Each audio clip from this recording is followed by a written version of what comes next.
So what am I doing in my shop today? Well, I'm resizing 357 Magnum brass.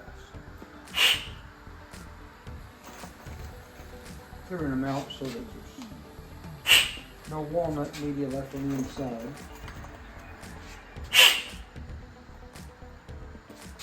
The tumbler did a good job of cleaning these out.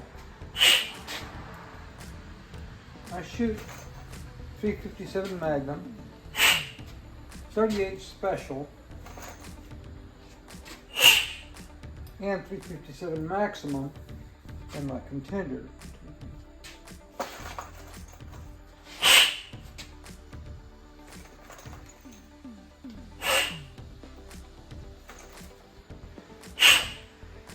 So I have a bunch of 357 Magnum. Not so much Maximum. And very little 38 Special.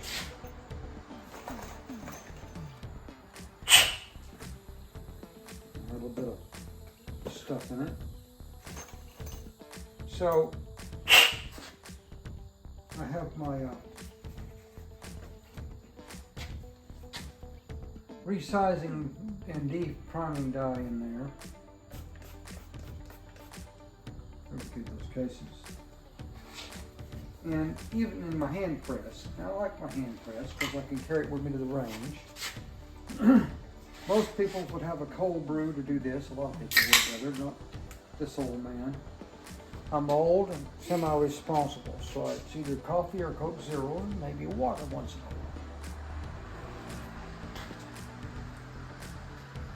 But this is a tedious job, especially when you have 1,000 rounds of brass to do. There's no sense getting in a hurry with it because you're not going to be done in a hurry. And I put the thing on the table because some of these cases seem to be expanded more than others. And some of them have tougher primer pockets. That wasn't so bad. That was Aguila brass. The one-day brass seems to work pretty easy. Some of the German brass does not. Let's see. But this is, here was overexpanded a bit. Some people have been running some high pressure loads on something. It's supposed to be once fired stuff. It looks to be once fired, but you never really know. No. But I have casting dies to run cast bullets, casting molds rather, for 357 Magnum, 45 Colt, 4570, and my newest one is in caliber 358 for the 357 Maximum. 200 grain bullet, round nose, flat point. I'm excited what I can do with that. There's also a load for 357 Magnum in that, but I don't know if I want. Okay, I would do that in my contender. I don't know if I want to run that in my, but I might run that in my Smith & Wesson. So if you're going to run these in a revolver, you want your probably a little more concerned with case length. So your next step here would be to measure and trim your brass if it needs to be trimmed. No, I'm not worried about that because I'm shooting a single shot contender. So let's take these in.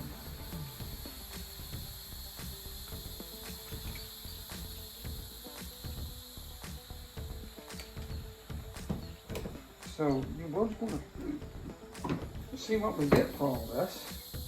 This is a cool little press. All the primers are caught in this tube right here. And when you get full, all you got to do is take your shell holder out and dump your primers in a little baggie. Yes, I recycle primers. I want to be able to recycle primers because you just never know. We'll get into that another day. Probably not a how-to.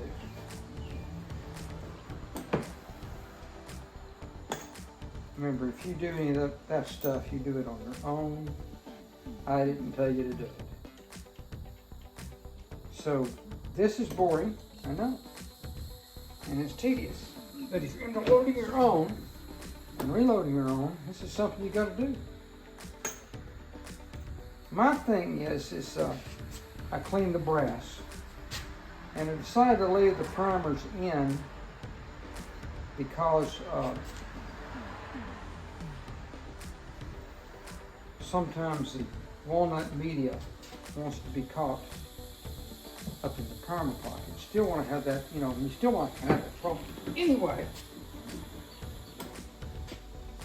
so, I shake them, blow them out, all that kind of stuff as I go. Lube your cases, and I do about 10 or 20 at a time, and I take a break. Wow. So that's another German primer. Another German piece of German brass. Their tolerances are a little closer. I don't know if it's going to affect me when I go to prime these cases or not. We'll see. There's only one case that I thought was a little bit loose, and we'll cross that bridge when we get to it. I have a little junk in it. There's a little brush you can use to clean these primer pockets out, and I would rather do that than have to tumble them and deal with a bunch of clogged flash holes, primer pockets. So there you have it. So we'll finish this one, and we'll take a little break.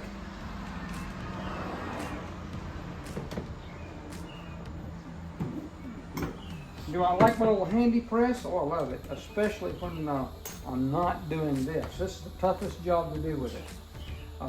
Expanding the cases, seating the bullet, and all that. I prime the cartridges, and have a little stand, set the cartridges in there. Prime them all first, and then inspect them, and I put them in this little rack, and then I'll charge them. When I prime them, I'll have my little case expander dial, and I'll have that adjusted, and I'll squeeze it together and expand the case, and set them in there. You expand the case not over much, just a little bit, just barely enough to seat your bullet in there. That way, you don't shave any lead off the round, when you seat it. So then when you put your bullet seating die on there and your roll crimp die, this is combination die, you adjust it down to the bullet where the case is where you want it on the primer grade. Okay, and then you will start setting your crimp on that until you get to the degree of crimp that you want, and then that's where you leave it. Okay, then from then on, you don't have to readjust it. You just keep building ammunition until you're done. What you don't want to happen is for it to close the crimp, before the bullet is seated. Otherwise, you will have problems. So that's it for now.